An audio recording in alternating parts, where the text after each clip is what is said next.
The Edible Gardening Handbook teaches 10 essential practices for growing your own food. Hi, I'm Benjamin Eichorn. Come join me in the garden.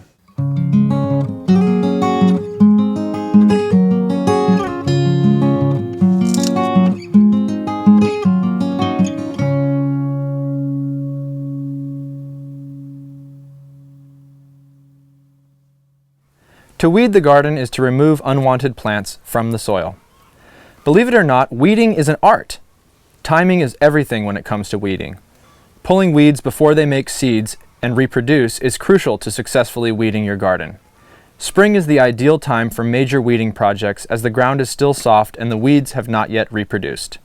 Some weeds are invasive and can actually take over the garden if left unchecked. Weeds might not die when you pull them, so make sure to get the plant out from the root. Some weeds compete for nutrients, water, and sunlight with our intended plants in the garden.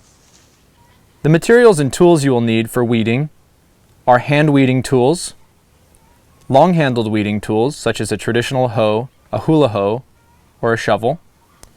A digging fork is an excellent weeding tool, gloves to protect your hands, and a kneeling cushion or knee pads. Identify the weeding priorities in the garden from highest to lowest priority. Focus on pulling out 1 to 3 types of weeds at a time. If you are weeding within a garden bed that is already planted, consider using a small hand weeding tool or working by hand without any tools at all. A garden hoe can also be helpful in a larger bed that is already planted.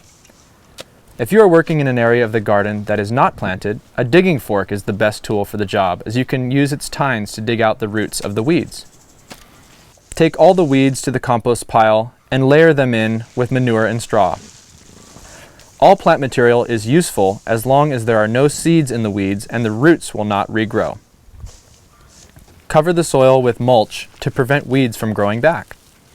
And finally, clean your tools and return them to storage out of the elements. It's time to get out there and start growing. Don't forget you can always find more tips and resources on our website, growyourlunch.com.